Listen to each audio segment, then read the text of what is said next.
a little bit about my history. I started working at Three Sticks in 2016 in the cellar as a production intern. Um, and then worked 3 harvests with them and kind of transitioned into the tasting room. So I've got a unique perspective of both production and sales. I would encourage you, if you're going to be tasting the wines, go ahead and start tasting right now. We're going to start with the rosé. Okay. But while you're pouring that, I'll let you pour it first, and then I'm going to show you. We have some really great videos that I'll be showing you today, and I'll have an introductory video. Just kind of gives you the images that we want to show you, and then after that we can do a virtual tour of the Adobe. So you might have noticed the unique bottle shape on the rosé. Mm-hmm. So we are known for Pinot Noir and Chardonnay. This Casteñada series that we do a white, a red, and a rosé, is a specific homage to our tasting room, the Adobe, which is the oldest continuously occupied home in California. It was built in 1842, and we are fortunate enough that in the 1940s, a woman named Harriet Jones and her husband Gregory Jones purchased the property. They lived there for 50 years. They really turned it into a living space. Prior to that, it was a mud adobe house that probably wasn't much to look at. And when Harriet passed away in the 90s, it went to her close family friends, and then they sold it to Bill and his wife Eva in 2012. Don Juan Casteñada was General Mariano Vallejo's personal secretary, and at the time, at 1842, that area was all part of Mexico.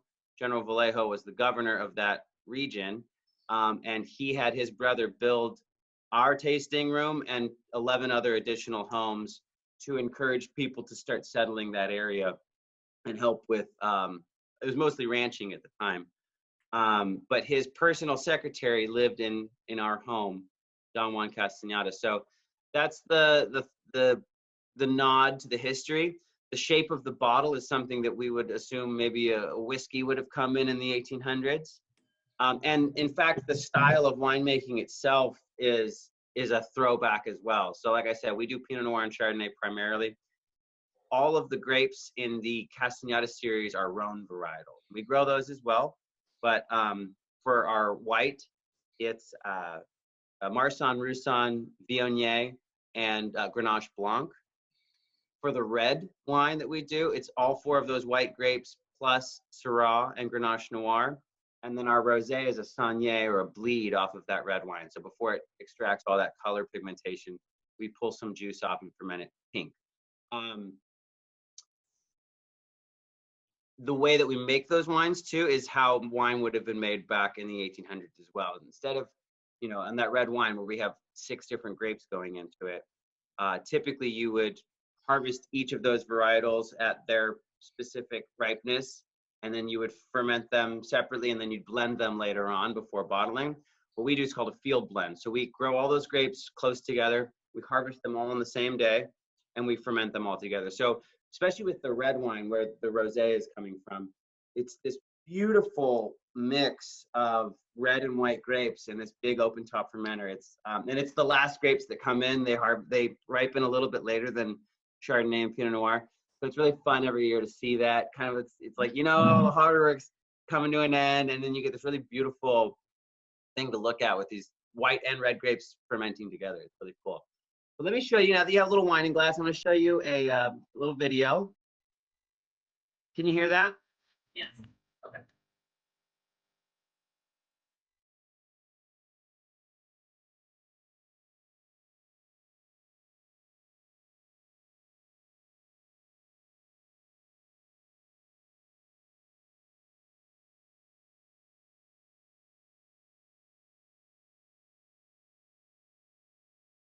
That's the interior.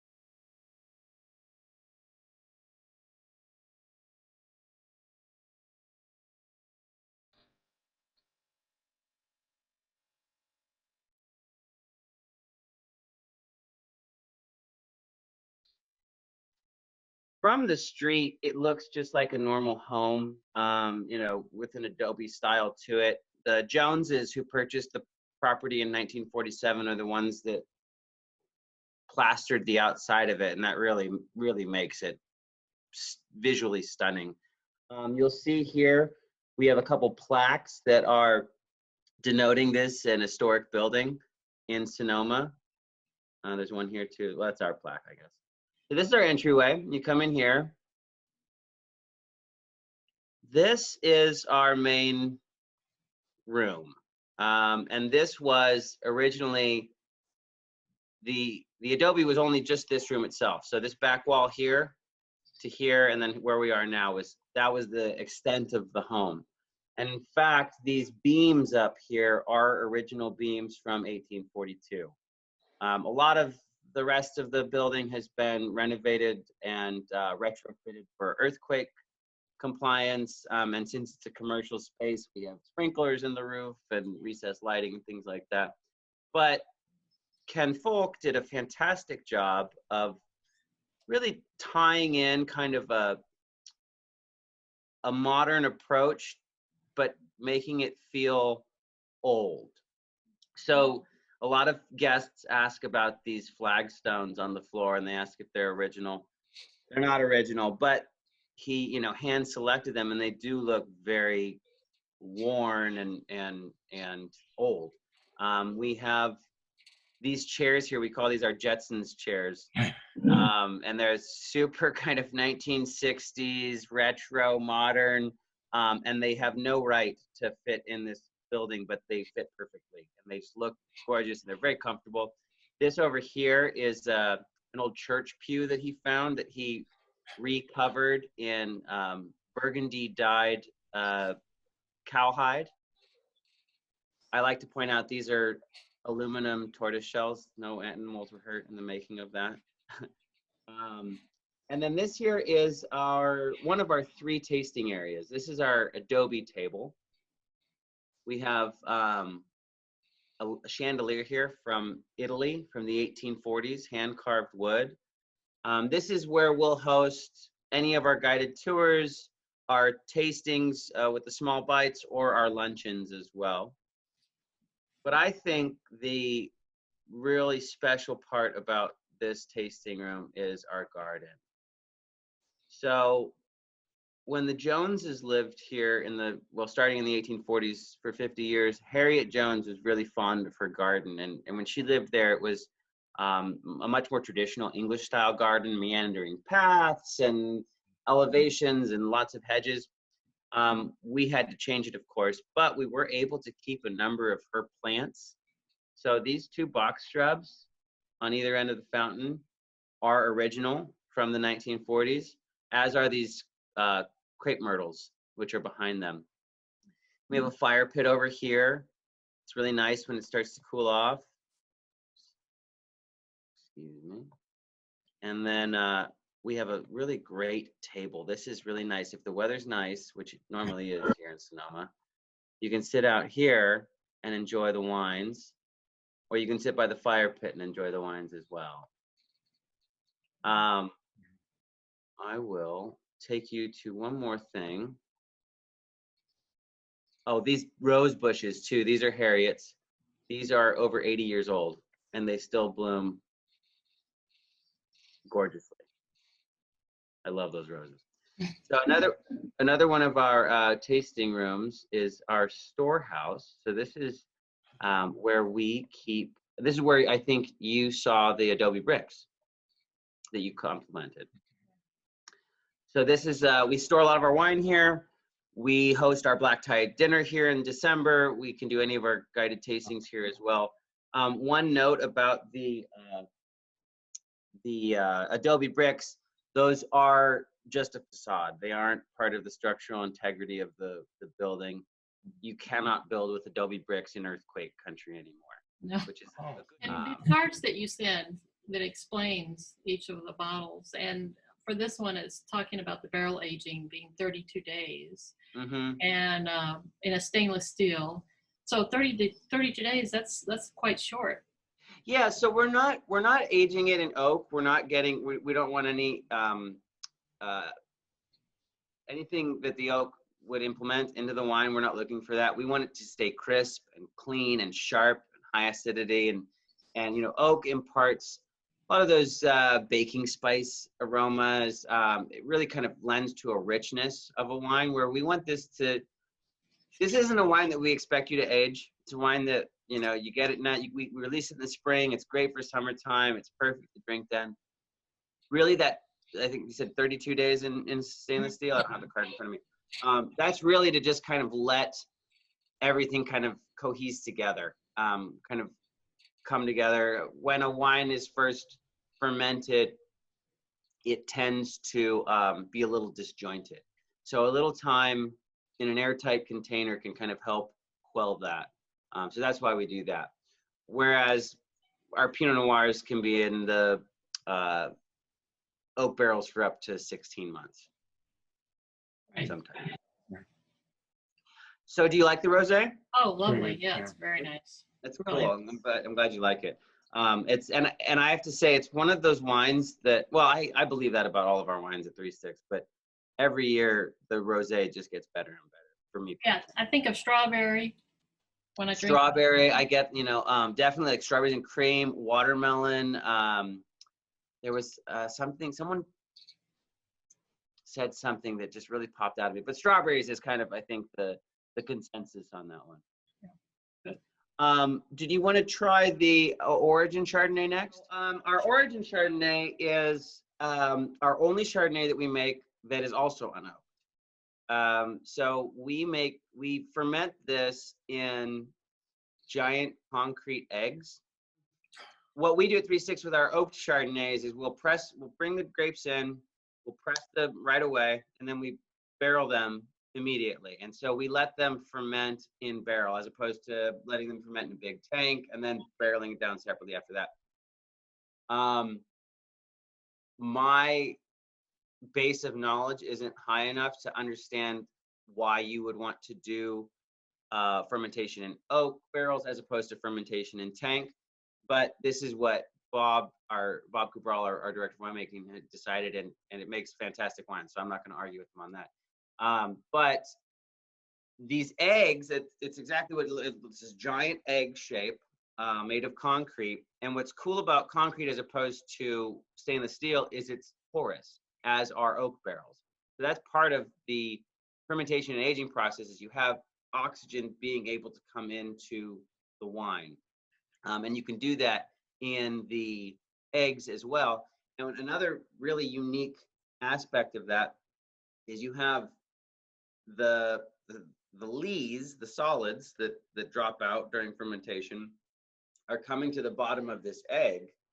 But the way that it's shaped, as this fermentation is happening, you have almost a form of convection going on. So you have these currents of wine, and it's picking up the lees, and it's mixing the lees in with the wine, and it gives it a really great mouthfeel. So we don't use the oak, and we don't go through malolactic conversion on this wine.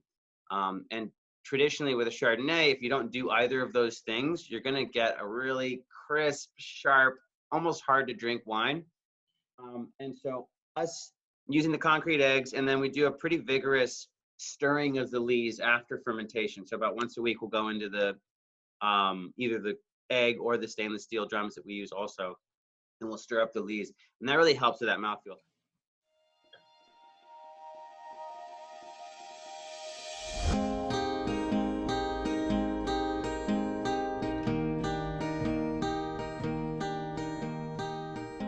The Origin Chardonnay was conceived out of taking some of the best lots of grapes from our Durell vineyard and creating a wine that showed the true expression of the site itself.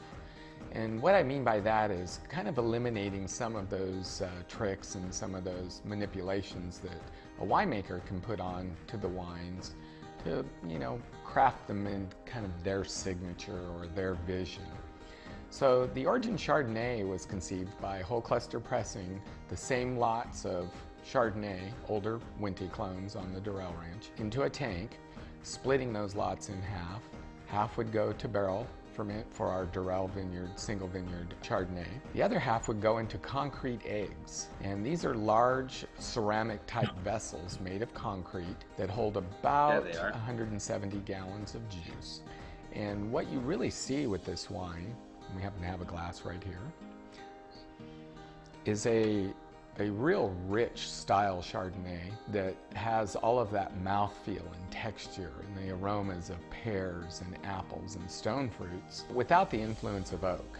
And not that we don't like oak, but just to give our consumers something different so you can kind of see what the vineyard would truly taste like without the influence of oak. This wine has a real nice mouthfeel and body to it, a little bit crisper, and I think a lot of our consumers are really surprised by the richness and the flavor of this Chardonnay, even though there isn't any oak in it.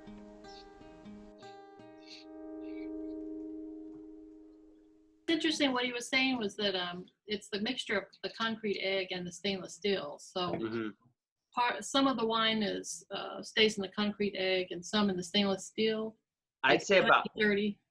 I'd say it's probably about half and half. Is that, did he say that on the, I don't have audio. Oh, on there. Okay, perfect. Okay. Is it 70-30? 70 concrete, 30 stainless steel. Yeah. Okay. That makes sense too. Because we don't do a huge production on that. And the concrete egg holds about 250 gallons. So yeah, that makes sense. That makes sense. So is the concrete egg, is that very common? Do very many wineries use that? Yeah, I've seen a lot of wineries use it. It's not as common as oak barrels. And I think when I've seen it used, it's usually used for something like this, where it's a minor production that we're doing. It's a lot of experimentation is done in eggs. We do our Casteñada red in a concrete egg as well. And once you use red wine in an egg, you can only make red wine in that egg from there on out. Yeah, I was wondering about that because it was so porous. You know, he said it was yeah. porous, so you'd have to use the same wine. Yeah, so we can do different white wines in that egg that we use for our origin Chardonnay, but we can only make red wine in the egg that we use for the Casteñada red. So I'm getting fruit with this one. Yeah. I mean, you're gonna get your typical Chardonnay fruit of green apple. You're gonna get a lot of citrus, pineapple. That's kind of a Sonoma thing, with our warm summers, you get a lot more of that tropical fruit flavor. But you're not getting that buttery sensation that you get from a lot of California Chardonnays. You're not getting really any kind of, like I said, baking notes on the nose from that oak. It really is a clean representation of Durell Chardonnay, and that's what Bob really wanted to show. Durell is, like I said, it is. If we had a Grand Cru system here in California, like they do in France, Durell would be one of the Grand Cru vineyards. People seek out that fruit constantly and paid good money for it. In fact, I forgot to mention this earlier. Out of those 6 vineyards that you were asking about, Paul, we sell about 90% of the fruit that we grow. Okay. So you'll see, especially Durell, especially Gaps Crown and Wallala, you'll see a number of wineries around Sonoma County. I think right now we're currently selling to around 30 wineries. You'll see a lot of wineries that will be making wines from those vineyards. And most of the Durell wines that you're going to see are going to be Chardonnays. Kistler really kind of is known for their Durell Chardonnay. Gary Farrell does a Durell Chardonnay. Patson Hall, a bunch of smaller wineries around Sonoma too. So yeah. Great. It's good stuff, huh? Too bad you can't join us.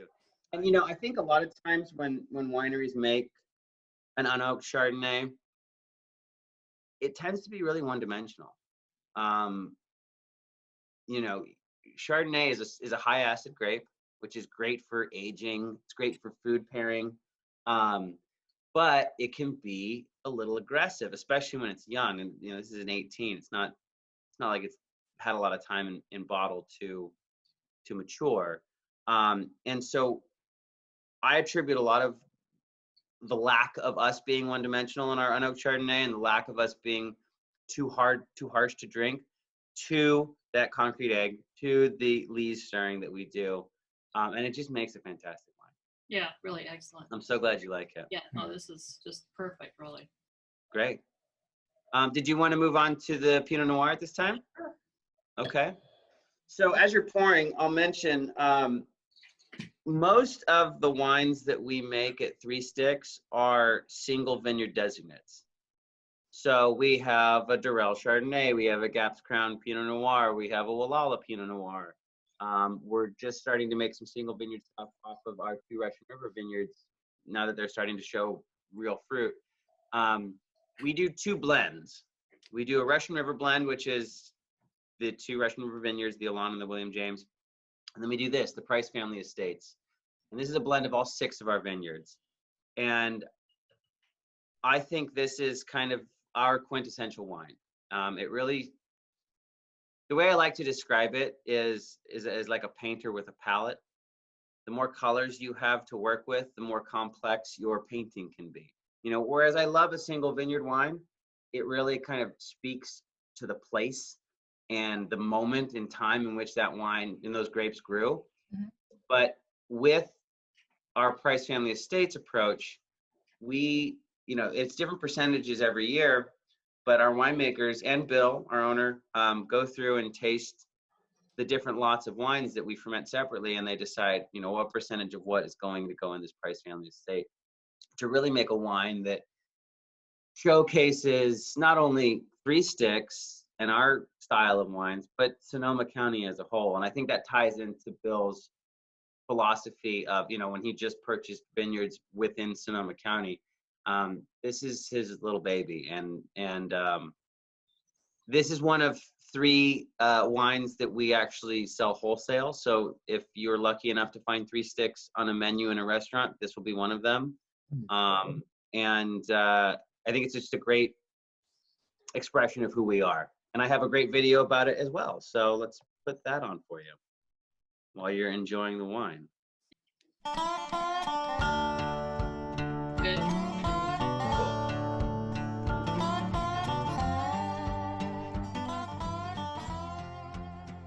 Price Family Vineyards and Wine Estates is a collection of specific vineyard sites and wineries within Sonoma County. The first vineyard of the collection was Durell, purchased in 1997 by Bill Price. And subsequent purchases have included Wallala out on the Sonoma coast, the Alana Vineyard, a very special vineyard out in the Russian River Valley, and Gaps Crown on the Sonoma coast. We looked at our portfolio of wines, and it came during a blending session with Bill. We talked about how do we capture really what Price Family Vineyards is all about, and how do we take the spirit of each of these sites, the uniqueness of these sites, and kind of put it into one glass of wine. And that's how we came up with Price Family Vineyards Pinot Noir bottling, or to take what we really liked about those individual sites and try to get those to come through in the glass. From the people working the vineyards to the people filling barrels, to the folks working on the bottling line, so that it encompasses that community element of what Price Family Vineyards and Wine Estates really is all about. You know, I've said over the last almost 40 years of making wine and working in vineyards that I've really never made a great bottle of wine by myself. And I can say that that was no more true than it was when the team was assembled, along with Ryan and Ashley, Hector, who had done almost 10 vintages prior to that. We came together to craft some wines that I think are just spectacular, and I'm really excited for the fans of Three Sticks to taste some of these new wines.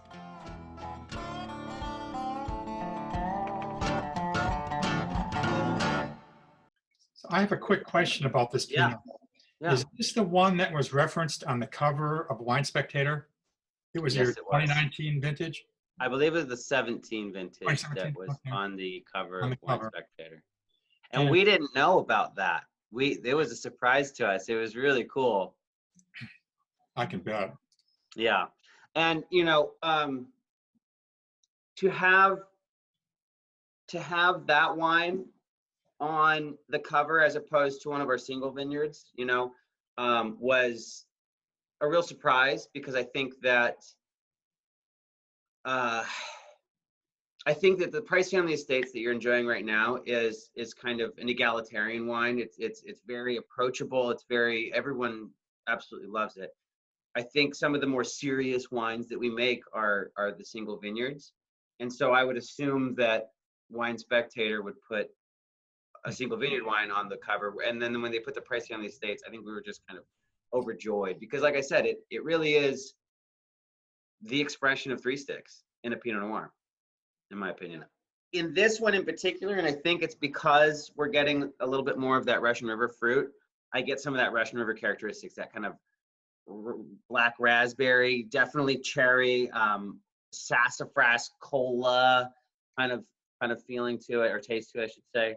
But it's just such a fun wine. And what's also really cool about this, and I attribute our incredible winemaking team,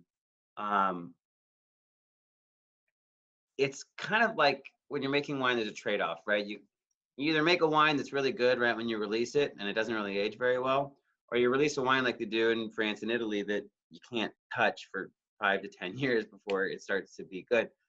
And I think that our winemaking team really kind of walks that tightrope. Our wines are delicious upon release, as you can tell yourselves. And these wines are also going to age 5, 8, 10 years, you know, and still be even better before starting their sad downward decline, which all wines face at some point in time.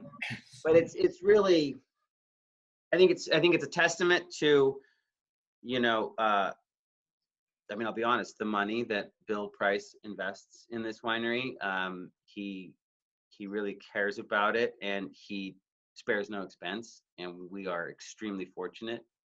You know, just a little bit about like the 2018 vintage, which you tasted. It was a huge vintage, meaning that our vineyards saw a 30% increase in what we expected to harvest that year. That sounds like a good thing, right? You get more wine, but what happens is when you have more clusters and bigger clusters on the vines, the energy that's in that vine is being split in more ways, and therefore the concentration of flavor gets diluted. So we have the resources and the money to go through before we'd harvest, and we would drop a number of clusters off of these vines, so that the clusters that remain really get that concentrated flavor. And I was talking to a wine critic a few weeks ago, and she mentioned that a lot of the kind of less expensive Pinot Noirs from Sonoma that she was tasting of 2018, she said they're diluted and watered down in flavor. And, you know, I'm not faulting anyone at all for that. It's just Mother Nature working. But when you have the resources to be able to counteract that like we do, it makes all the difference in the world. Yeah, really. You had a picture of that, I think it was on your Facebook, of cluster sorting. And I'd never seen a picture showing people sorting clusters before. I've seen plenty of pictures where they sort the grapes, but never the clusters. It's kind of this assembly line. They harvest the grapes 4 o'clock in the morning when it's still dark out and still cold. They bring them to the winery by truck, and then we would use a forklift. We do about 20% whole cluster on kind of across the board, and you get some very unique tannin from the stems when you do that. So we'll take the first 20% of the weight of our fruit, and we'll dump that on a conveyor belt, and then we sort through and pick out any leaves, any rocks, any, there's that plastic netting that goes on the vine. Sometimes they'll cut some of that and it'll go in there as well. You get tons of little bugs and spiders and things like that you got to pick out. But everything affects the flavor of the wine. So you got to be really careful about it. And we even cluster sort before we destem too. So we sort through every single cluster that we go through. We'll put 20% whole cluster in, and then the other 80% goes up through a destemmer. So it's just berries, and then we'll do the berry sorting as well. it's very time consuming, very labor intensive, but it's worth it. It makes like you can see, a fantastic wine. So what time of year is harvest? Harvest generally end of August, early September till about Halloween. And it varies from varietal to varietal. Chardonnay and Pinot Noir are some of the earlier ripening grapes, which I like. Get it out of the way and get it over with. Some of the cab houses are still making wine into December sometimes. And in the fires in 2017, we really lucked out being Chardonnay and Pinot Noir as well, because we had all of our wine in barrel about a week before the fires started on October 8th. It was an early season for us, and we dodged a bullet, and we didn't get any smoke taint. We ran a ton of tests on our 2017 wines, and 17 is one of my favorite vintages that we've done so far. Decanter magazine, I believe, is kind of like the European Wine Spectator. It's the big wine publication in Europe. They held a blind tasting of something like, I want to say 1,500 wines. It might have been 15,000 wines. I need to do my research on this. It was a ton of wines from all over the world. They did a blind tasting, and that 2017 Price Family Estates was in the top 50 of the best wines of the world. Oh, wow. Totally blind. Okay. Yeah, that I think was a bigger deal for us than the cover of Wine Spectator. I mean, that was huge. Do you want to talk a little bit about your wine club? Certainly, yeah. So we offer 3 tiers, and of course, it's been strange with the the situation in which we live now. But I'll just talk hypothetically, like there's no quarantine going on. Okay. So we have 3 tiers. Our entry-level tier is our El Capitan. It is basically the way our membership works is it's an agreement to purchase X amount of bottles per year. And with that comes a lot of perks. For El Capitan, you purchase 12 bottles annually. You get 6 in the spring, 6 in the fall. We put those together. They aren't customizable, but you can always add bottles to them, whatever you'd like. And with membership, you get access to our tasting room in Sonoma anytime you'd like. We just ask that you give us a call first, but you can come in, you can purchase a bottle, you can bring your friends, you can sit in the garden. As you saw, it's just, a wonderful space. You get tickets to all of our events. Normally we host about, I'd say, an event every 2 months, probably 6 a year. Specifically, our spring release and our fall release are really, really fun parties. Our spring release we do at the tasting room. Our fall release we do at Durell Vineyard, which actually, Paul, to your question earlier about events, weddings, things like that, we have a really beautiful deck that we built among this grove of oak trees right in the middle of Durell Vineyard. And that is probably also a venue that could be used for certain events too. So I'll ask about that. I'll get information on that for you too. But that's where we host our fall release party. We have live music and we have food trucks and we have a lot. It's just a lot of fun. You get to drink. Everyone has a great time. So you get access to all the events. You get, I think, something like 4 or 6 free tastings per year, and those are transferable too. So you can send your friends in to do a full tasting experience as well. Our second tier is the El General, so that's going to be 2 cases annually. You're going to get 12 in the spring, 12 in the fall. The benefit of that is we offer free shipping on 12 bottles or more. So a lot of people will sign up just to avoid having to pay shipping. And then our top tier is the Mariposa, named after the butterfly that you may have seen on the intro video when there was a big mural on one of the walls at the Adobe, and there's a bunch of butterflies on there. That is 5 cases annually. So 2 in the spring, 3 in the fall. Those are totally customizable. So you can have whatever you want. You get VIP access to all of our events. You get first dibs on anything. And you also get invited to our black tie dinner that we hold in December. And we have a different celebrity chef host that every year. I have not attended one. That's above my pay grade, but I've heard it's a lot of fun. And we host that in that storehouse setting. So they take out that large table in the middle, they remove all the wine out the sides, and they have a number of small tables with waiters and live music. That sounds good. Great, yeah. Yeah. You got a question? Mhm. Ben, this has been really fun. Yeah, you picked a great winery to showcase. Thank you Yeah, for that. and you have a great, you know, when you open the box, I love this inside the box, and I love the postcards that talk about each one of the bottles that you're tasting. And you also have an order form here, and it talks about the different wine clubs. So really organized, they're really professional looking. And Yeah, we've got a really great team here. Direct to consumer manager Colette Simpson, she's a friend of mine. She's fantastic at what she does. She came up with this whole program by herself.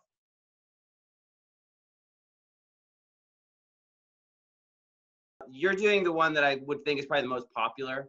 It's a 3-bottle tasting. We start with a rosé. We do the Origin Chardonnay and the Price Family Estates Pinot Noir. Okay. We do a 5-bottle experience, which is going to have those 3 wines. Also, it's going to have the Gap's Crown Chardonnay and the Russian River Pinot Noir. So it's a little more broad, and you get to kind of taste. What's really great about 3 Sticks is when you get to taste 2 different Pinot Noirs or 2 different Chardonnays or 3 of them side by side, and you really get to experience the difference in terroir that these different labels have. And then another experience we are offering is a 3-bottle vertical Chardonnay tasting from our Durell vineyard. So you're going to get a 2015, 2016, 2017 bottle of Chardonnay from the same vineyard, and that's really great too because you get to see the difference that vintages make on the wine. And then finally, we're featuring you order 2 bottles of wine, and we do, I think, a Pinot Blanc and I believe the Russian River Valley Pinot Noir. And along with that, we send you a recipe and a how-to video on how to make paella from Dorado Kitchen, which is a wonderful restaurant right next door to us that we do a lot of partnerships with. Yeah, that sounds So you make the paella, you bring your friends over, you know, you do it virtually, and then you taste the wine, and the wines pair beautifully with the paella.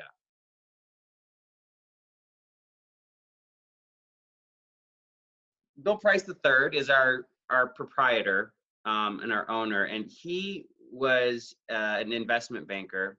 He worked for a firm called TPG, Texas Pacific Group, and they were involved with purchasing a winery that was dealing a lot with fruit from Durell Vineyard, which is just on the west side of Sonoma, right over here. He fell in love with it. He purchased the property. This was in 1997, and then he started collecting vineyards. And when he kind of focused on the 3 Sticks Winery, initially they were buying fruit from Napa. They were getting fruit from down near Santa Barbara, and when he kind of focused more on it, he decided he wanted to do just Sonoma County wine vineyards. So I would say that our 2 kind of flagship vineyards, definitely Durell Vineyard is known for Chardonnay, and the Gap's Crown Vineyard is very, very famous in Sonoma County for Pinot Noir. Okay. Although we grow both on each of those vineyards, and I think we make some fantastic stuff. The One Sky Vineyard is a unique property on top of Sonoma Mountain. It's about 1,400 feet elevation. From what I understand, it's the highest elevation Chardonnay in Sonoma County. And Bill and his wife, Eva, actually live across the street from that vineyard. So it's very special for them.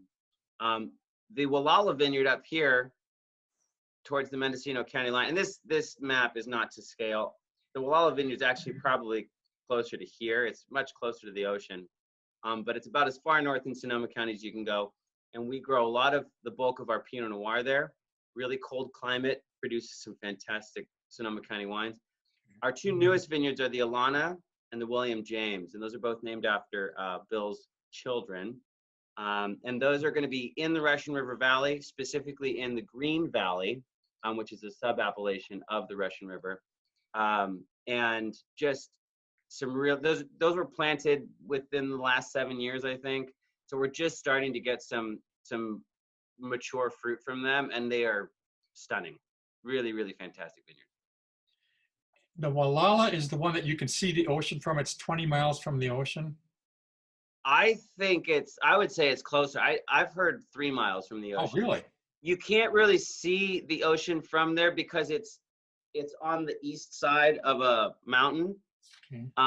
But as the crow flies, it's very close. And you get, like, you can't visually see the ocean, but you get the impact of that coastal climate coming in to affect the grapes. A lot of fog, you know, iron will shift. You get really hot days, cold nights. Pinot Noir absolutely thrives in that atmosphere. Okay.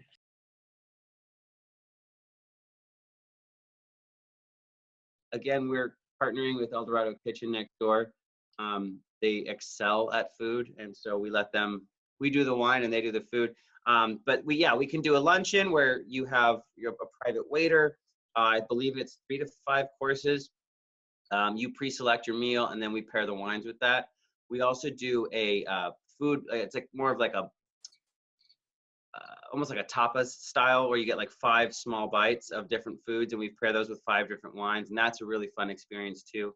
Our traditional, our kind of standard experience is, we say 4 wines, but we usually pour you a 5th or even a 6th, and you get a cheese plate with charcuterie to go with that. And then we also offer something for guests that we're appointment only. So when we have guests that just kind of drop in, and if we can't accommodate them at that time, we'd love to have them, we'll pour a splash of wine in the glass, we'll let them sit in the garden in the backyard and enjoy the atmosphere of 360.